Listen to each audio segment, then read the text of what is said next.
Bismillah, alhamdulillah, wa salatu wa salamu ala rasulillah wa ala alihi wa sahbihi wa wala amma ba'd. Who can remind me what we did last week? What were we doing last week?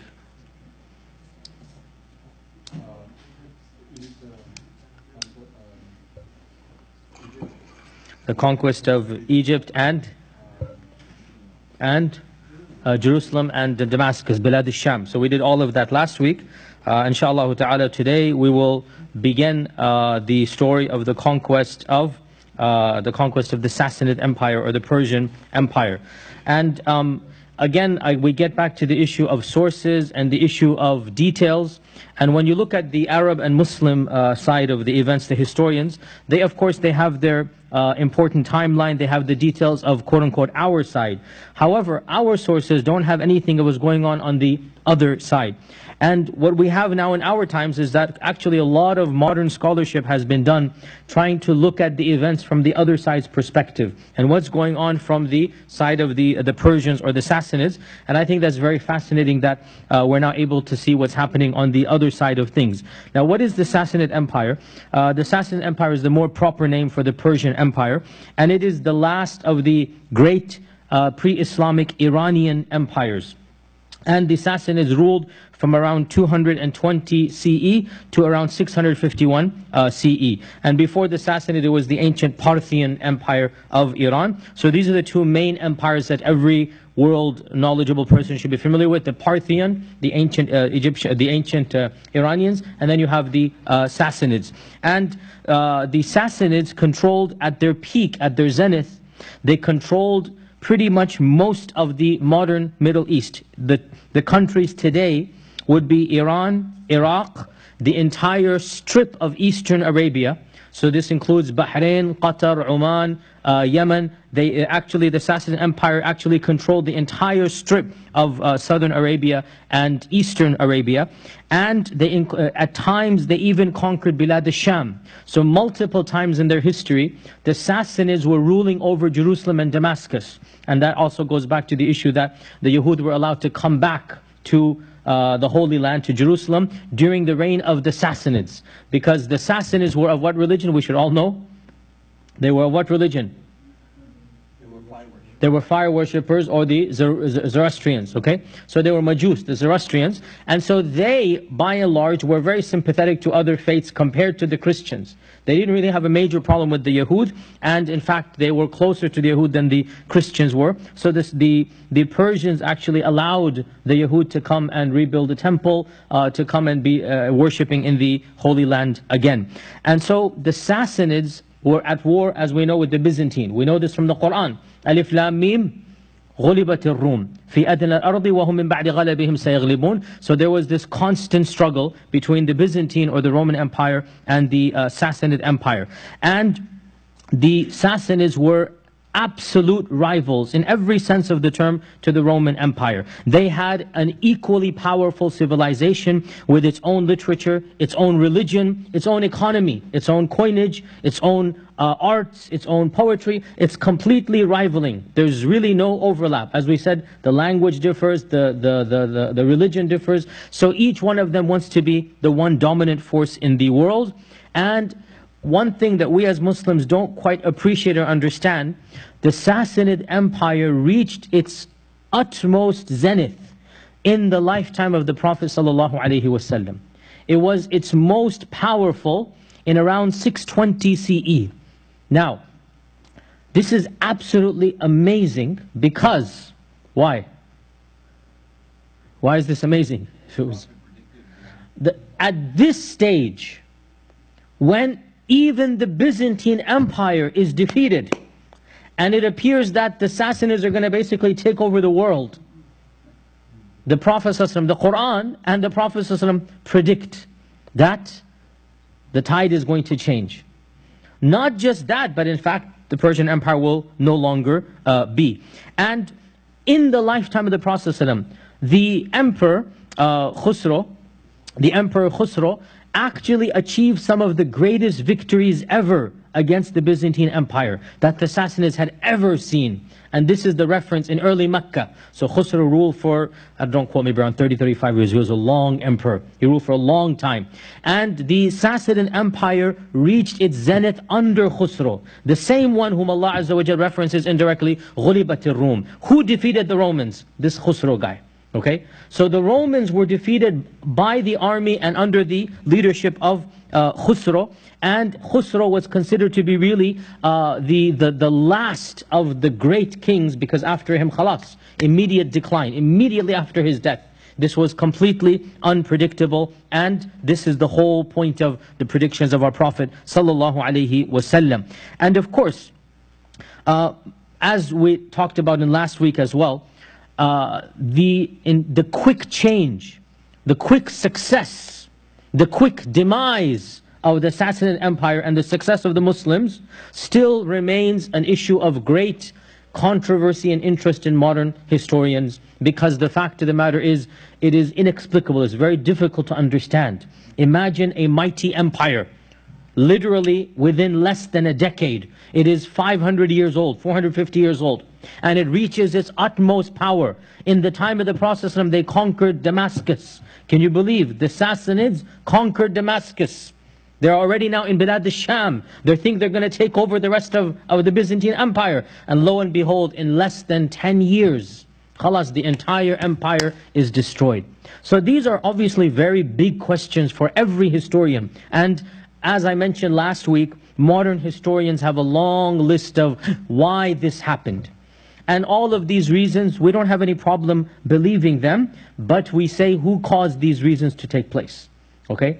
We have no problem saying, yes, this was also an issue, this was also an issue, but it's not just coincidence that all of these instances happen to coincide the very eve that the Prophet ﷺ and the Sahaba are going to invade, and all of these issues come together. And the main reason that is very clear now when we look at the other side, what's happening inside, because our historians did not know what's happening inside that much. Okay, if you look at At-Tabari, you look at Ibn Kathir, you look at our historians, there's just vague references to what's happening. But now, modern historians, they have access to Persian historians, Sassanid historians. They have access to historians of other civilizations that we can learn much more from about what's going on. So, in a nutshell, I'm not going to go into that detail, neither am I that interested, but in a nutshell, the primary cause that is blamed was that the extra power of Khusro made his family and generals extra greedy.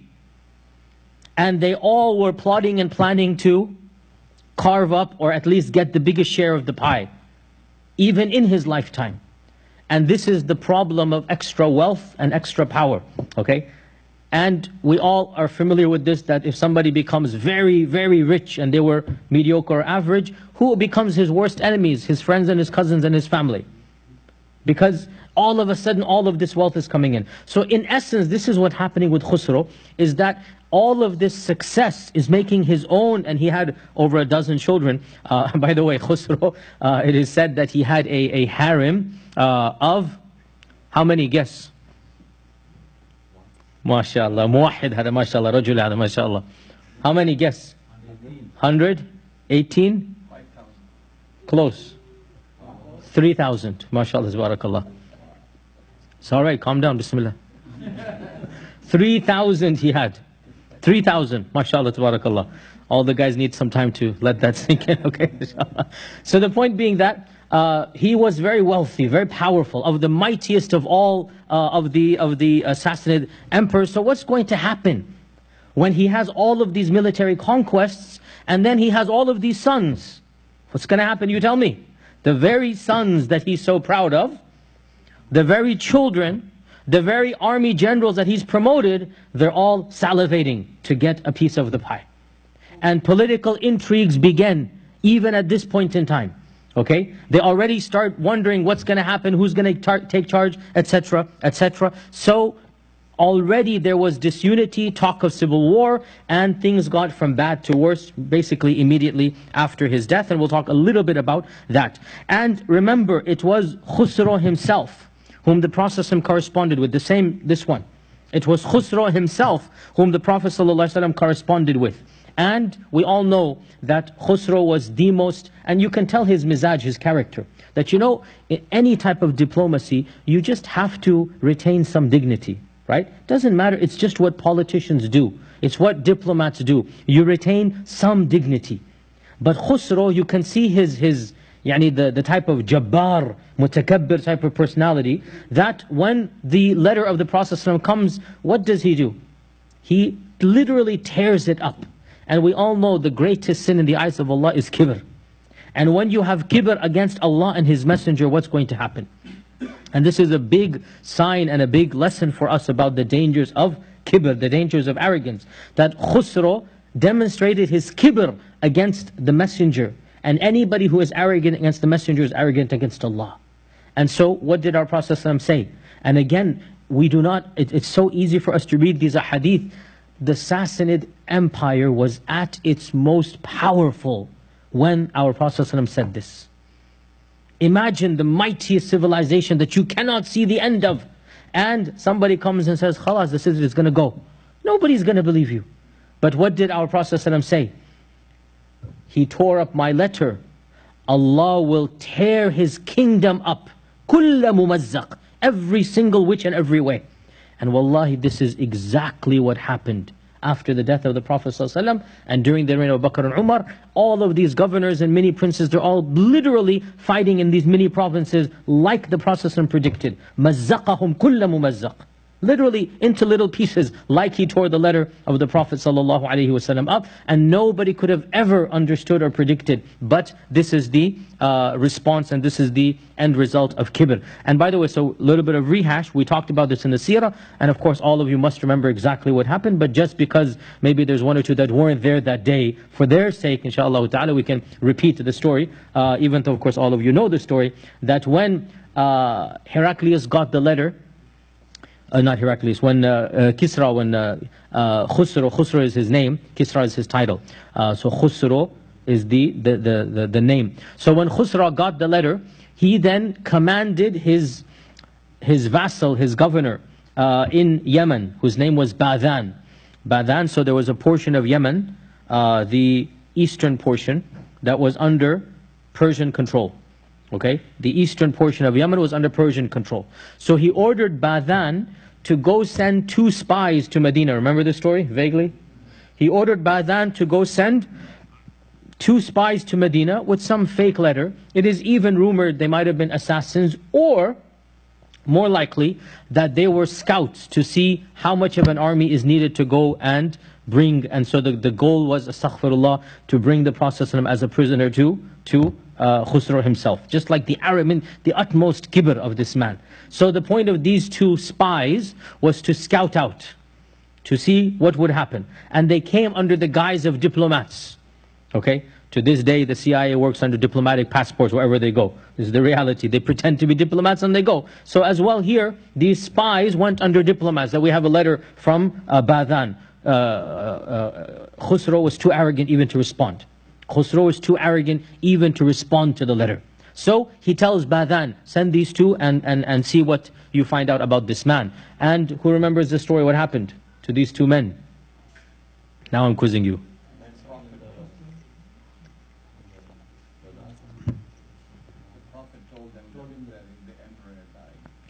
Good.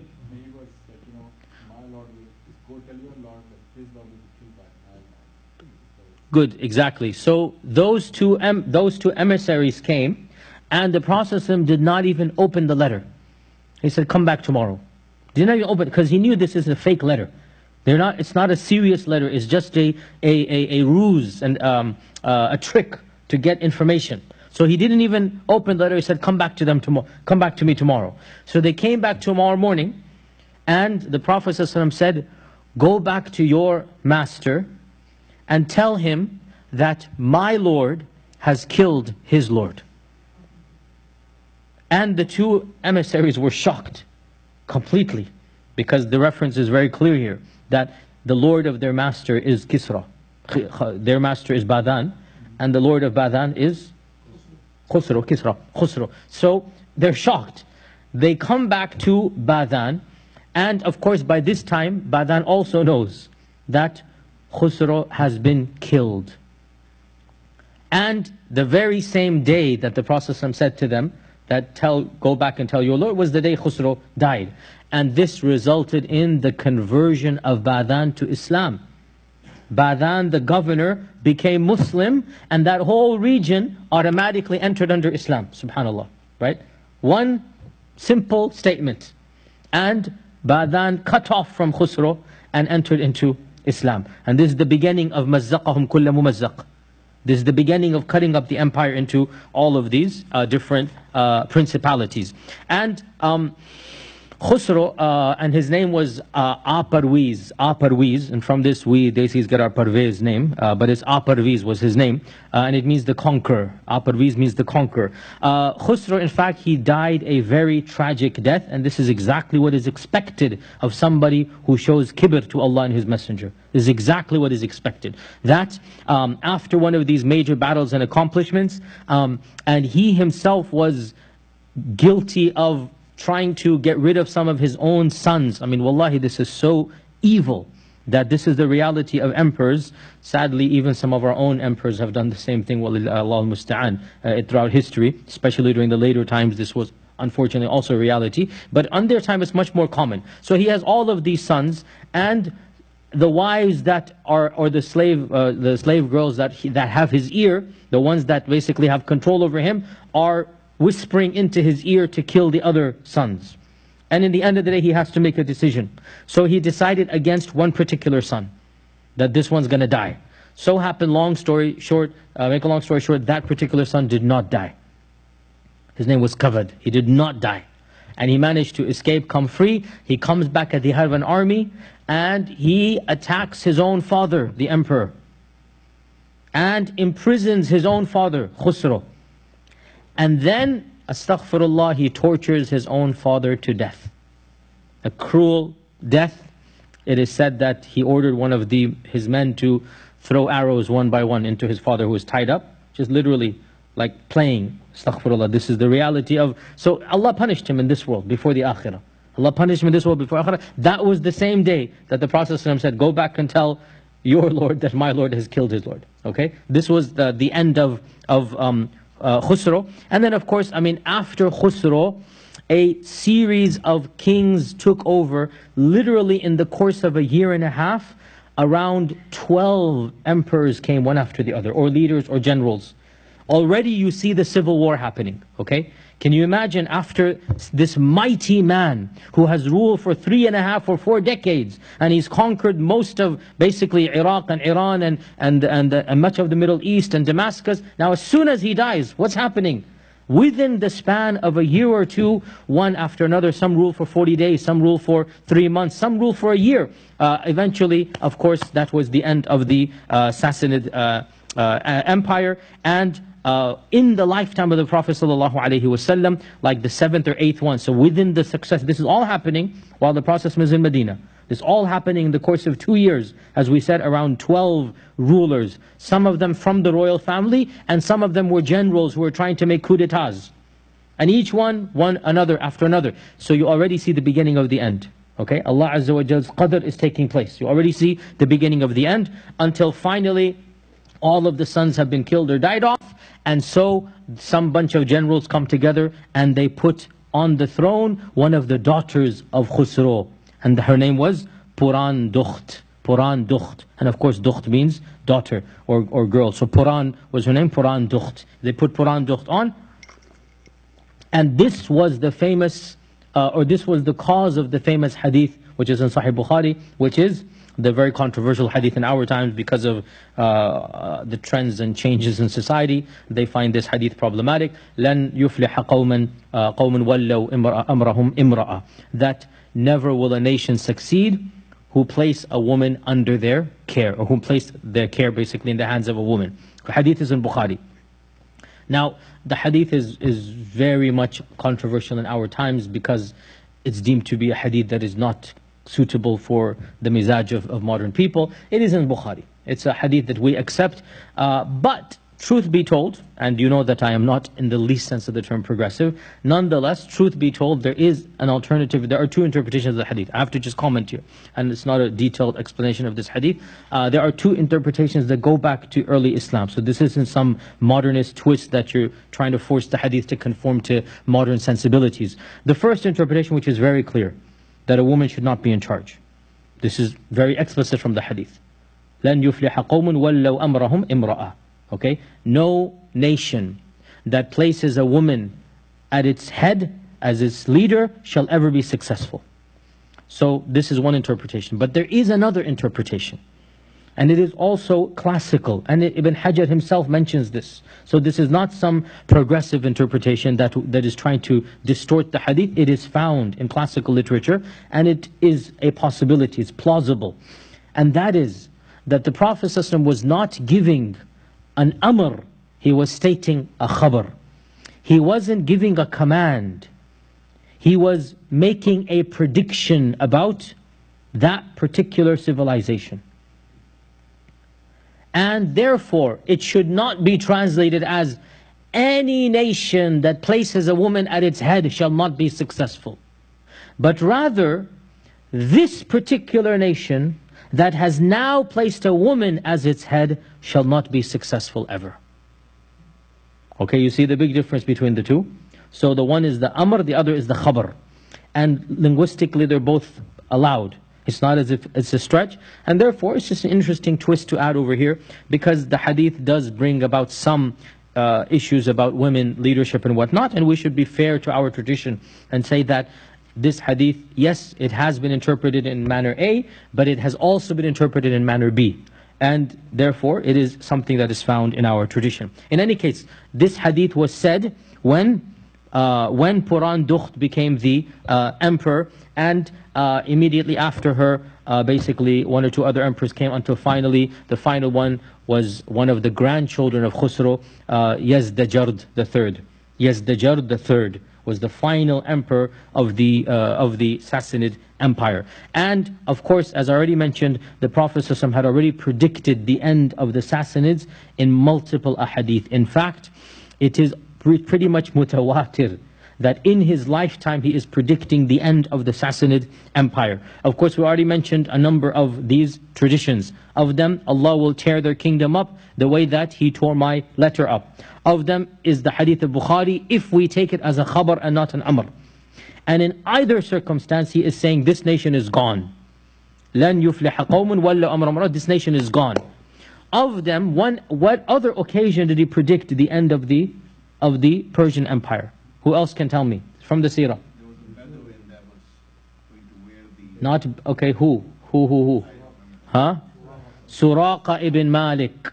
The story of Suraqa ibn Malik. Now, when our Prophet ﷺ said this hadith to Suraqa, this is at the pinnacle of Khusro's power. Right? And the Prophet ﷺ, in the entire seerah, one can say, one of the most dangerous times is right now. All alone fi Sahara, in the middle of the desert. He does not even have weapons to defend himself. And Suraqa, one of the chieftains and leaders of his tribe, has spotted him. And all Suraqa needs to do is to get some help, and khalas, they are surrounded. Literally, this is one of the most tense situations in the seerah. And we all know what happened. 3 times Suraqa's horse trips, he falls over. 3 times falls over, until finally he promises, he goes, okay, I promise, let me just speak to you. I'm not going to harm you. And Suraqa spoke to the Prophet, and the Prophet said, what will your situation be, O Suraqa, when you wear the bracelets of Kisra? How will you imagine yourself? What is the situation when you will wear the bracelets of Kisra? Now, literally, imagine the Prophet ﷺ without any money, weaponry, nothing. He's all alone. He is telling the one who was about to capture him, don't worry, you're going to wear the symbols of power to the most powerful man alive today. Imagine the scenario, okay? What if somebody said that you're going to be sitting in the Oval Office, in the chair? Huh? Like, it's just, what are you talking about? You're crazy. You're going to have that seat? You're going to be sitting in that chair? What are you talking about? But this is in essence what the Prophet is saying to Suraqa. You're going to wear the bracelets of Kisra. And even Suraqa said, Kisra of Faris? I mean, are you telling me I'm going to wear the bracelets of Kisra, of the Persians? And he said, yes, Kisra Faris. And we all know what happened. Right now we're going to talk about, today and next Wednesday, this is exactly what happened. That when the capital of the Persians was conquered, and that capital is called Ctesiphon in English, and it is called Madain in Arabic. And when Madain was captured, so all of the ghanima was sent to Medina. And in that, and it was literally a pile of gold and jewel in the Prophet's masjid. And Umar ibn al-Khattab came and he went through this pile and he pulled out the two bracelets of Kisra and he said, where is Suraqa? Go call him. And Suraqa was brought and Umar himself put the bracelets on Kisra, on Suraqa, just to fulfill exactly what the Prophet said. That one day will come when you will have the bracelets of Kisra on your own hands. And this is what we're talking about basically today. So this is another prediction. So we have right now already 3 predictions. And by the way, one could also say maybe in the Quran there's an indirect reference with Ghulibat al-Rum. Indirect, it's not explicit. Because Allah doesn't say the Sassanids will be destroyed. Allah says that they shall be overcome in one battle. Or the whole kingdom. The Quran is not clear in this regard, right? في أدنى الأرض وهم من بعد غلبهم سيغلبون. The Romans, after having been defeated, shall now be the victors and cause defeat. Okay? So who are they going to cause defeat against? The Persians. So one can say there's indirect but not explicit in the Quran. So we have right now 3 ahadith, right? You're all counting. We have right now 3 ahadith. The fourth one, a fourth hadith, that hadith in Musnad Imam Ahmad, that our Prophet ﷺ said that لَتُفْتَحُنَّ أَرْضَ كِسْرَى عُصَابَةٌ مِّنْ أُمَّتِي لَيَفْتَحُنَّ أَرْضَ كِسْرَى عُصَابَةٌ مِّنْ أُمَّتِي. A small group of my ummah, warriors of my ummah, will open up the land of Kisra. A small group of my ummah. And it was a small group compared to the civilization of the Sassanids, which must have numbered in the millions, because the Sassanids are an entire civilization. The number of Sahaba that came in is probably 30,000. And again, these numbers are simply astounding, even for modern historians, especially for modern historians. How could 30,000 people destroy the mightiest civilization? And this is exactly what is mentioned in Musnad Imam Ahmad, that a group of my ummah is going to conquer the land of Kisra. And there's a hadith in Tirmidhi.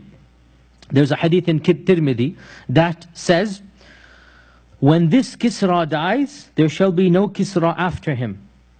And when this Caesar dies, there shall be no Caesar after him. By the one in whose hands is my soul, you shall spend of their wealth in the way of Allah, meaning in jihad. The very money that is now being used against you, you will spend it against them. This hadith is in Tirmidhi. Now, this hadith is somewhat problematic, because the Prophet ﷺ said that when this Kisra dies, there shall be no Kisra after him. And when this Qaisar died, there shall be no Qaisar after him. Why is that problematic? There were more Qaisars that came. And in fact, even Kisra, as we just said, 14 came after his death. Okay? Well, the Kisra one can easily be interpreted that these 14, they're not really in power. They're just by title. Right? They have no actual... So one could say that. But in fact, what do we do about the Qaisar? There's no Caesar after that Caesar, but the Caesars lasted for much longer. So in fact, Imam al-Shafi'i was asked this question. Imam al-Shafi'i was asked this question. How do we understand this hadith in light of the fact that there were Qayasira, there were Caesars after the Caesar of Rome? And Imam al-Shafi'i responded with a response that is considered to be the standard response. And that is that the context of the hadith needs to be understood, that the Quraysh were worried that if they accepted Islam, their trade with Rome, or with, not Rome, with Damascus, with Sham, and with Persia would come to an end.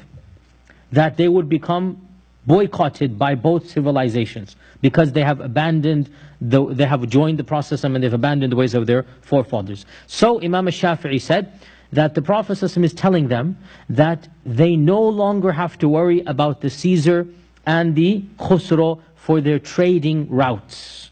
That their lands that they're worried about will become in the lands of Islam.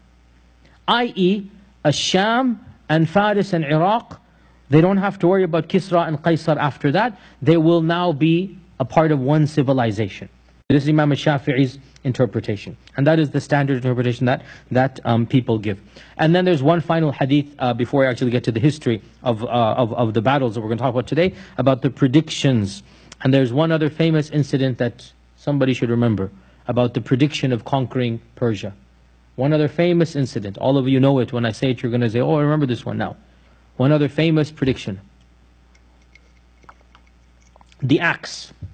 The axe. The Battle of Khandaq. The Battle of Khandaq, what happened when the Sahaba were digging the trench? They came across a big boulder, right? And the big boulder could not be broken. They didn't know what to do.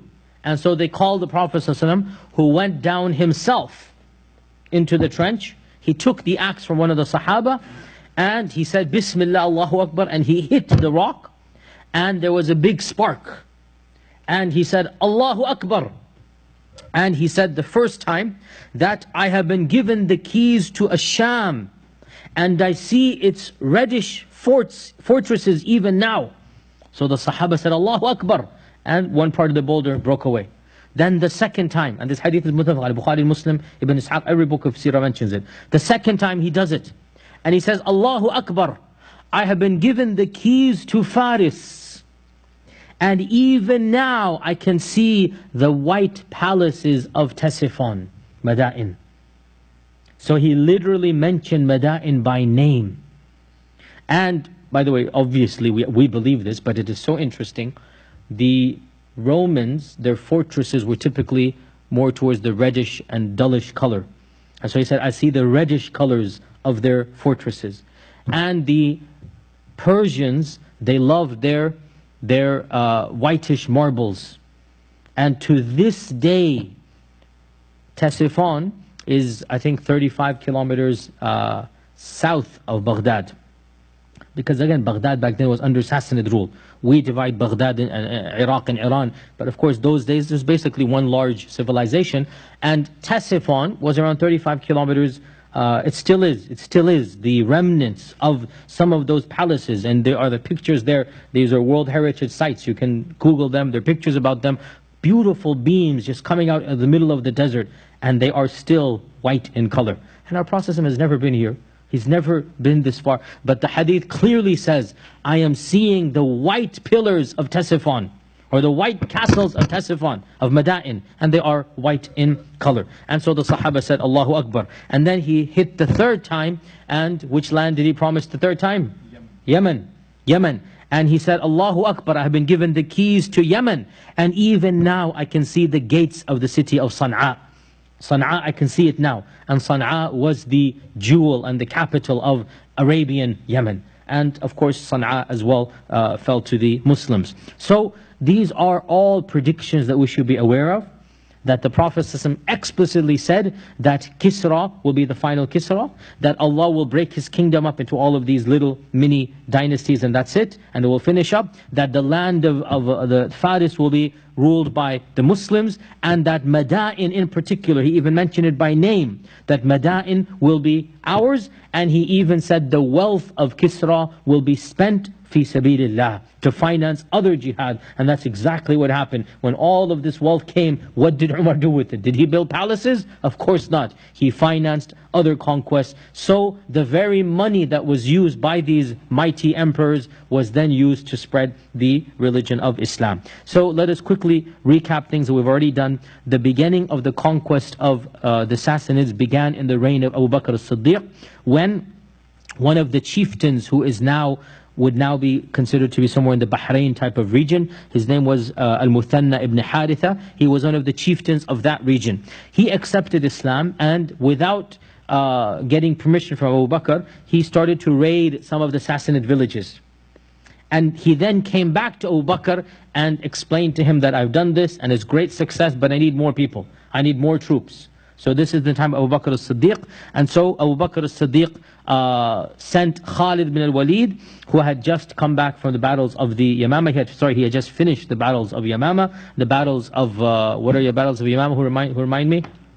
Musaylama al-Kadhab. So Khalid has just finished Musaylama al-Kadhab's battles. And so the Prophet ﷺ sends him, Abu Bakr sends him to go towards the Sassanid lands and start fighting the Persians. So Abu Bakr as-Siddiq was the one who opened the doors to the conquest of the Sassanid Empire. And in the lifetime of Abu Bakr as-Siddiq, Khalid ibn al-Walid achieved some amazing successes. He conquered the great city of Hira, and also the city of which is still today Al-Anbar. He conquered Al-Anbar, and most of what is basically almost half or 3/4 of modern Iraq. Okay, so what we now call Iraq, at least the first 3/4 of it with the Arabian Peninsula, that was conquered in the reign of Abu Bakr as-Siddiq. But Khalid ibn Walid could not get to Tasifan. He could not get to Madain. That was beyond his scope for now, and especially because what happened to Khalid? He was called on the other side, Damascus and Jerusalem. He was called on the other side to go and fight in Asham.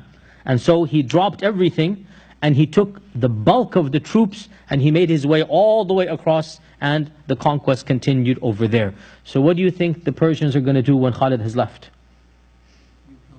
Recover. And that's exactly what they did. That's exactly what they did. When Khalid left and only 1/3 or 1/4 of the troops are left in Persia, so the Persians respond back with vigor. And they reclaim much of what the Muslims had taken. So the Muslims end up losing much of the land, not all of it, they still have a small strip, but much of the land they ended up losing. And there was in particular one especially tragic battle called the Battle of the Bridge. It was called the Battle of the Bridge, or the Battle of the Jisr. The Jisr of the bridge, and that is because quite literally the Muslims were on one side of the Euphrates. Euphrates is the famous river of Iraq, and the Persians were on the other side, and obviously there was a bridge in between them. And negotiations began, who's going to cross over? And most of the Muslims said, we should remain so that we have the higher ground in morality. Let them cross over, not morality, morale. Let them cross over and we should stay. But for some reason, Abu Ubaid al-Thaqafi, their leader, he said, no, we don't want to show that we're weak, we should cross over. So, Qaddar Allah, they decided to cross over, which proved to be, in hindsight, all of this Qadr of Allah, but it wasn't the way to win the war. And the Persians basically viciously attacked, and the Muslims did not have a escape route, even because the bridge was broken. So somebody even broke the bridge, there was no escape route, and therefore over 4,000 Muslims lost their lives, including Abu Ubaid al-Thaqafi, who was the leader. And this was also when the Persians, not for the first time, but they showed the Muslims the power of their elephants. So the Persians had mastered training elephants to be elephants of war. So the elephants would actually attack, and they would use their tusks, and they would use their trunks to pick people up and throw them down. So the elephants had been trained to be weapons, and the Muslims did not have that type of experience. And so this battle of the Jisr, it proved to be a bit of a disaster in this regard. But Al-Muthanna made it out alive. Abu Ubaidah was killed. In fact, tragically, Abu Ubaid al-Thaqafi. Abu Ubaid was killed literally by an elephant taking him off of his horse with the trunk and smashing him down and then trampling over him. Like quite literally, can you imagine the scenario? And of course this is wreaking havoc in Muslim lines because they have never seen anything like this. They try to go back, the bridge has been cut, and it took them a while to get the bridge back up. They had to somehow get the bridge back up. Then finally, whoever is remaining retreated. Over 4,000 Muslims died in this one battle, the Battle of the Jisr. And Muthanna barely made it out alive. He's going to die in a few months because of the wounds. But before he dies, he sends a very passionate letter to, now Umar is in charge, and he says, we need help, or else khalas, we are gone. meaning Iraq itself and everything is gone. And so Muthanna sends a letter to Umar al-Khattab, and Umar decided to go himself. He put on his armor. It is famously narrated that he went outside, he's going to go, and the Sahaba said, you can't do this. You cannot leave us here without a head. We need you as the Khalifa. You cannot become a shaheed. You're too precious for the Ummah. So they insisted that he send another person, and the decision was made to send Sa'ad ibn Abi Waqqas, one of the Ashara Mubashara. And again, the point is, Umar realizes we need quality, not quantity. One of the Ashara Mubashara is precious. Doesn't matter, he's one man, he is worth 1,000 men. Okay, so he sends Sa'ad ibn Abi Waqqas, and whatever they can muster, because at this time there's wars going on everywhere. So 4,000, majority of them are from the Ansar, because most of the Muhajirun are already in Bilad al-Sham. So 4,000 men are sent with Sa'ad ibn Abi Waqqas, and he gives commands to Sa'ad to go to particular tribes on the way to Persia and get reinforcements from those tribes. So even though they leave Medina with only 4,000, by the time they get to the Persian lands, to the Sassanid lands, how many do they have? This is one of those big problems that we have now. These numbers are always inflated. They're inflated on both sides, i.e. depending on who you are and what you're seeing. Nobody's doing a tally. Nobody has a registrar. Nobody has a list and a head count. It's just a guesstimation. And this is one of the big problems that we have. And somebody will say, astaghfirullah, you accuse them of lying. No, it's not lying. It's human nature. If you're sympathetic to anything and you want the number to be more, if I were to ask you, estimate how many people in the room right now, let's say. Okay? If you want more people to be in the room psychologically, you will see more people. And if you don't want too many people to be in the room, you will see less people. Okay? Classic example, when they had the Million Man March recently. Okay, if you're looking at Fox News versus you're looking at BET Network, for example, right?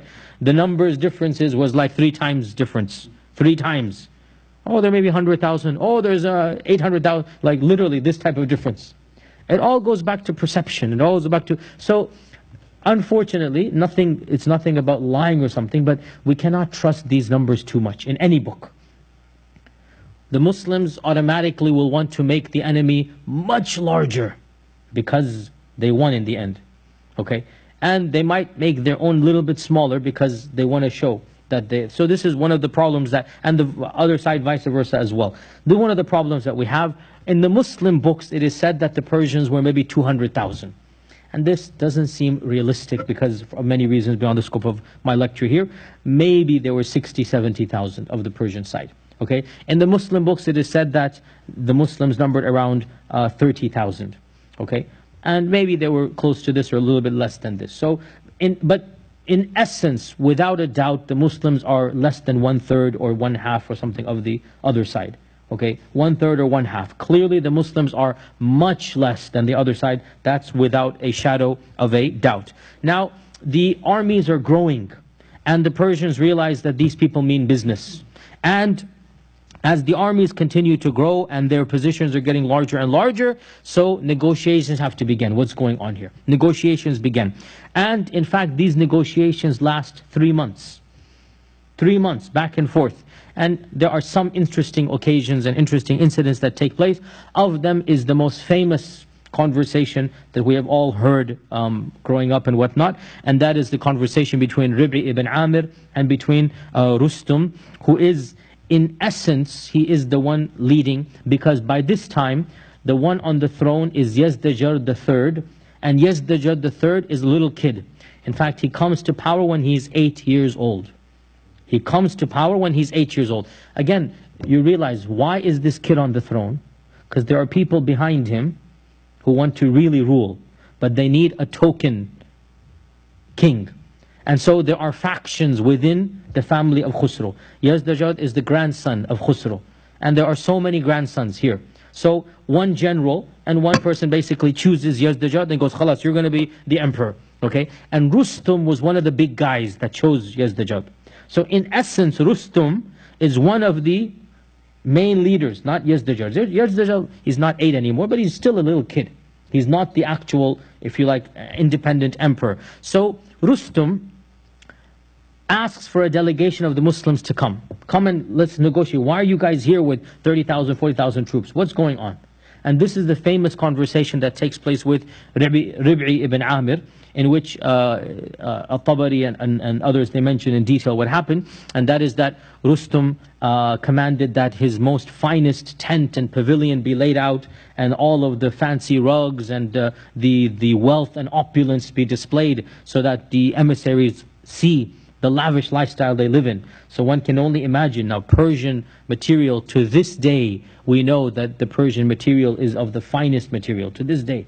Can you imagine the Sahaba seeing the best of the best, seeing the wealth and the grandeur, walking into this tent city is going to be now, because this is not the palace right now, this is not Ctesiphon. We're going to get there next week, inshallah. This week we're talking about the Battle of Qadisiyah right now, which is going to begin. And Qadisiyah was a small village compared to Ctesiphon, but it'll open the door to Ctesiphon. So this is taking place at Qadisiyah. And they walk in. Rib'i ibn Amir is the head of the delegation, and Rib'i is wearing the same clothes that the Sahaba wear. Tattered garments, patches here and there. He's riding an old horse, that's all he has, okay? His weaponry is sub class. Nothing fancy like the shiny armory that the rest of the Persians have. When he comes in, so these Persians are shocked, like, these are the people that are attacking us? Because the first conversation. So the guards demand that he come off of his horse and take off his armor and hand over the weapons. You can't come in front of the general, armed. And Rib'i says, you called me. I didn't want to come. You called me. I'm going to come the way I am, or I'll go back. So they got permission, and so he walked in with his horse into the tent. And he walks in with the same tattered clothing and the same and he gets off the horse. He ties his horse to one of the carpet endings, because there is no pillar, this is inside the tent.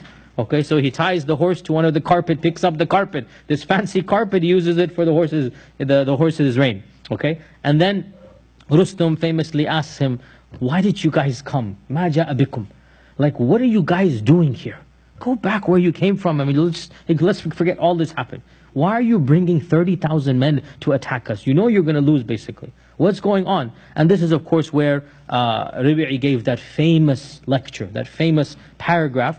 And we've all heard the paragraph, but it opens for us the psychological perspective of why the Sahaba are leaving Mecca and Medina and Hijaz. Why are they going out and conquering these lands?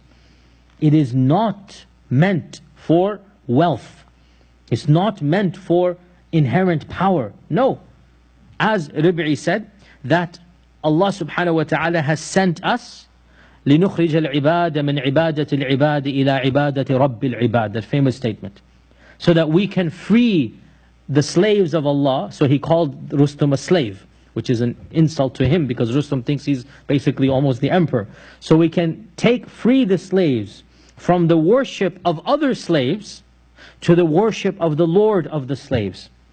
And to free them from the strictness or the closedness of this world to the vastness of the akhirah. And to free them from the injustices of all religions to the justice of Islam. So these are the three reasons he gave. Stop worshipping other than Allah, worship Allah subhanahu wa ta'ala. Okay? And introduce you to the akhirah rather than worrying about this world. And all other systems are dhulm other than the system of Islam. And so whoever accepts this from us, we accept it from him. And whoever refuses, we fight him until the promise of Allah comes true. So Rustum said, what is the promise of Allah? And Rib'i says, for those who die, it is Jannah. For those who live, it is victory. One of the two. قُلْ هَتَرَبَّصُونَ بِنَا إِلَّا إِحْدَى الْحُسْنَيَيْنِ. We have one of two things. If we live, victory. If we die, Jannah. And in both cases it will be victory. So Rustum, basically, as you know, he did not agree to this, and he sent them back. And eventually they ended up fighting the Battle of Qadisiyah, as we're going to come to. It is also reported that during this time, Umar ibn al-Khattab sent a delegation directly to Yazdajird. And Yazdajird is in the capital. This is happening in Qadisiyah. He sends another delegation to Yazdajird, and Yazdajad was an impetuous young kid. He's not a politician yet.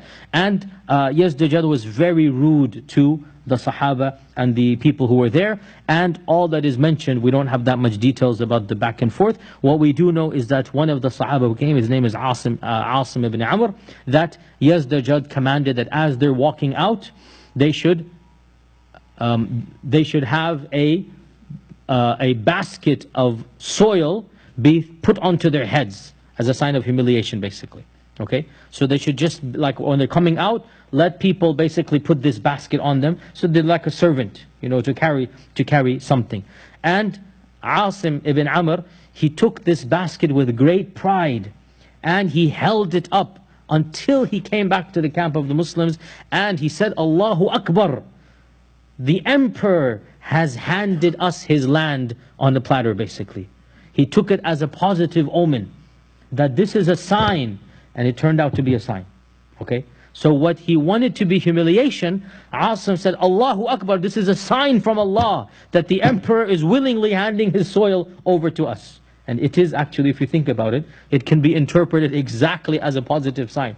And it goes back to the theological issue of reading in positive omens. It is sunnah to read in positive omens. We talked about this many times in Aqidah class and whatnot. So he took the sign of humiliation, he flipped it around, and he said, this is an omen from Allah.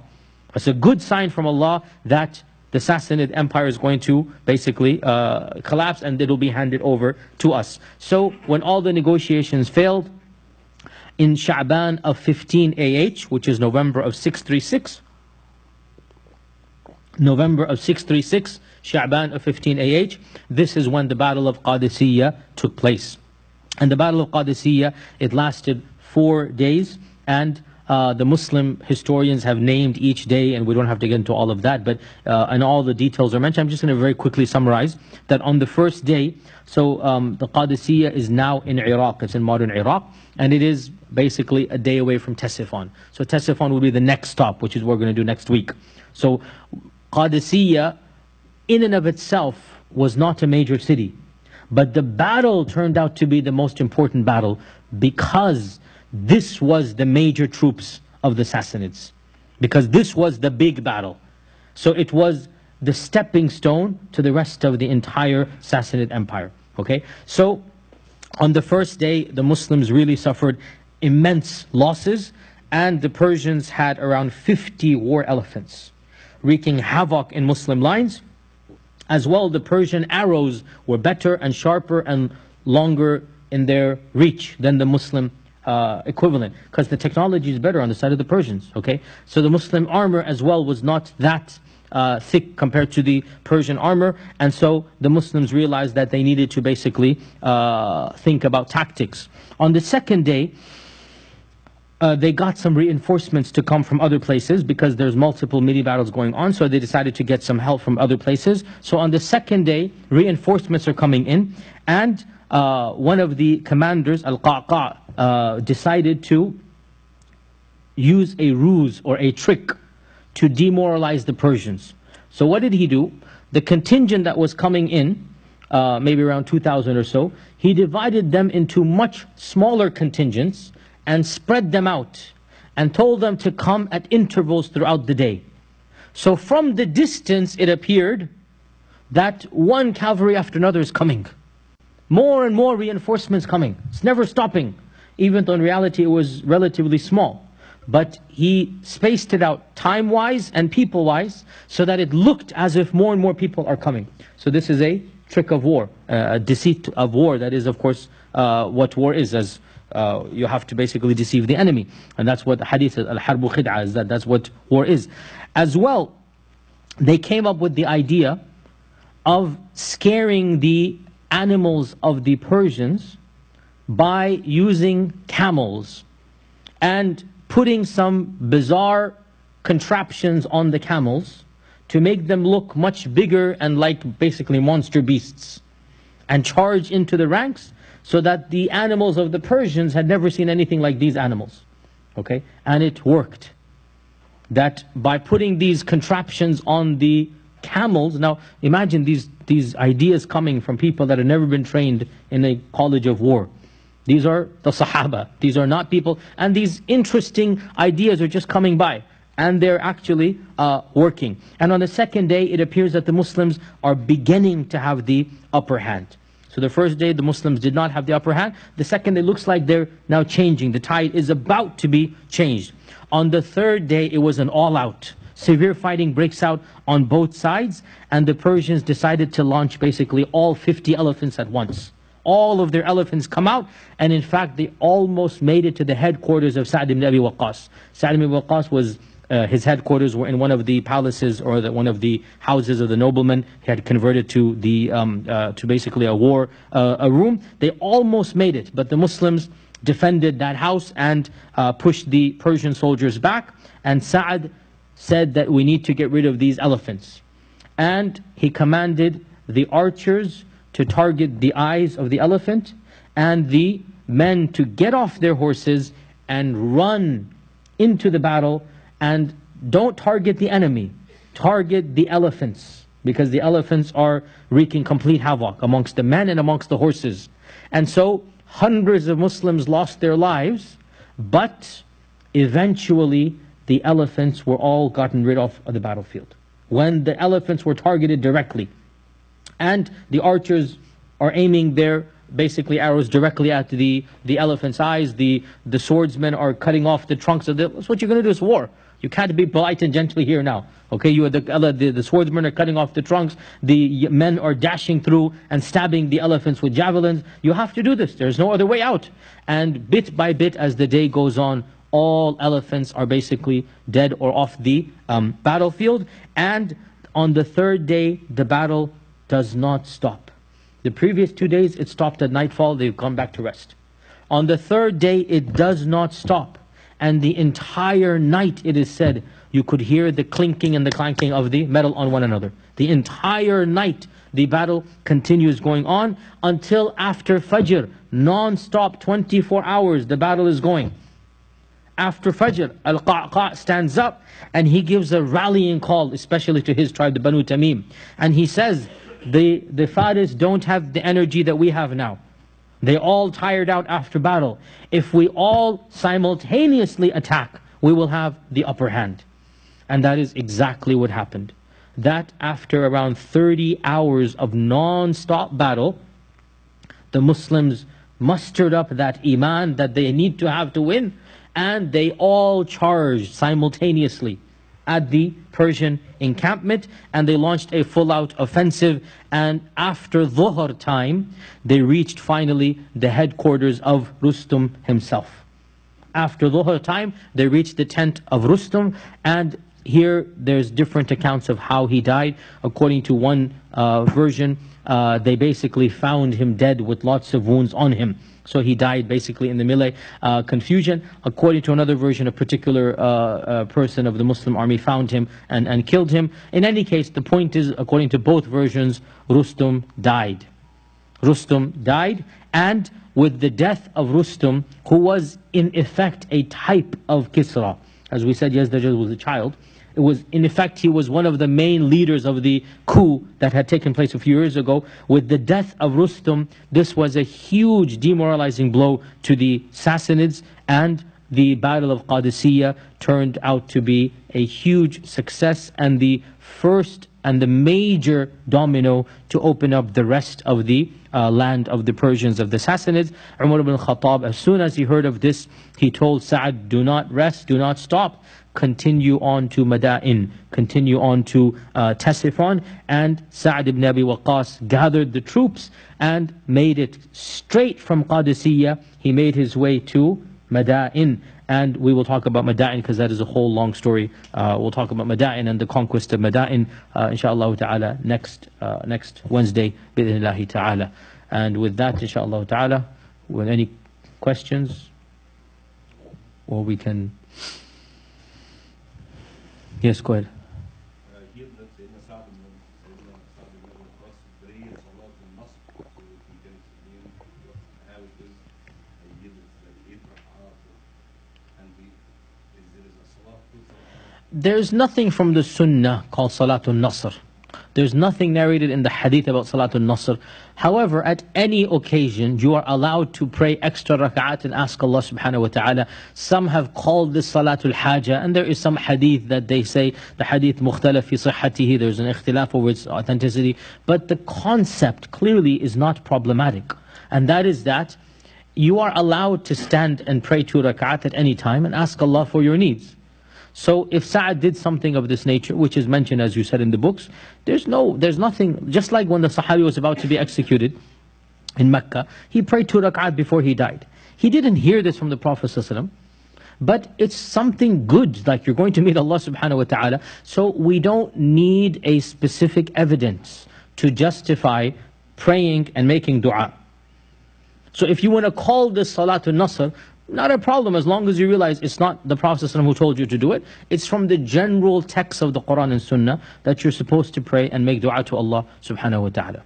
Okay, yes? So, hadith about the woman as the ruler, and if you go with the straightforward interpretation, does it mean that nation will never be successful, or the time when she is the ruler? You have to ask controversial questions, right? But I heard they say ever, right? لن يفلح قوم ولو أمرهم.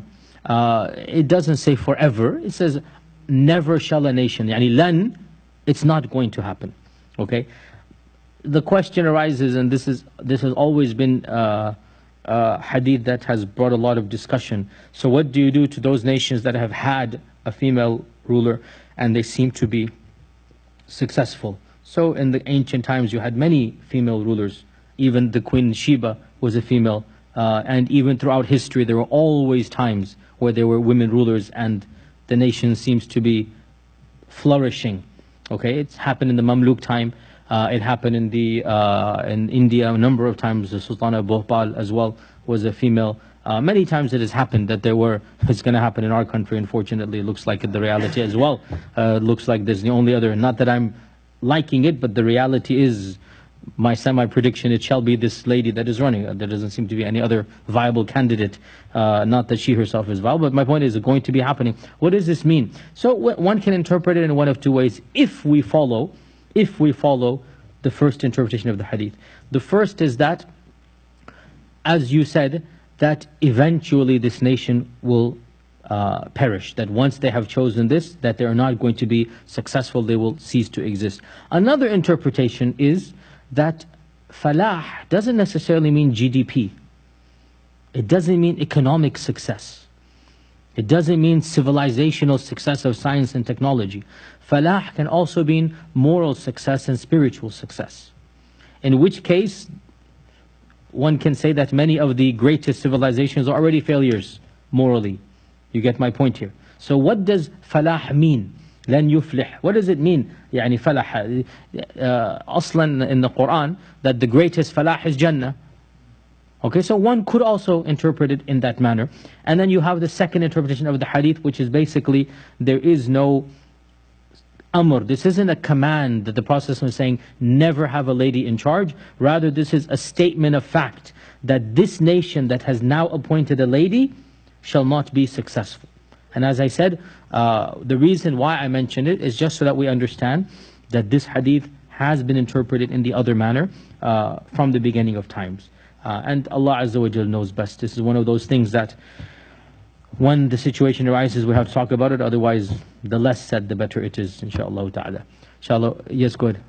During the Battle of Qadisiyah, there's a myth or the truth that Umar called up to look on the other side of the mountain, and Abdul Muttalib heard that. Ya Sariya, no, Ya Sariya. Sariya was his name. Ya Sariya al-Jabal.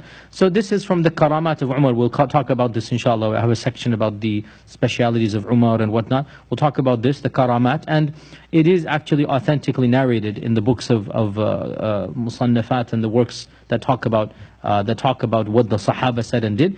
There seems to be an authentic evidence for this. Ya Sariya al-Jabal. Oh Sariya, watch out, the mountain behind you. So yes, this does seem to have taken place. And we'll talk about this when we talk about the blessings and the fada'il and the karamat and the ahadith about Umar ibn Khattab radiallahu anhu. Inshallah, with this we conclude for today, and then we'll come back next Yeah, it's not Qadisiyah. It's not Qadisiyah. But it did happen in his lifetime, but it's not Qadisiyah. Inshallah. Bismillah.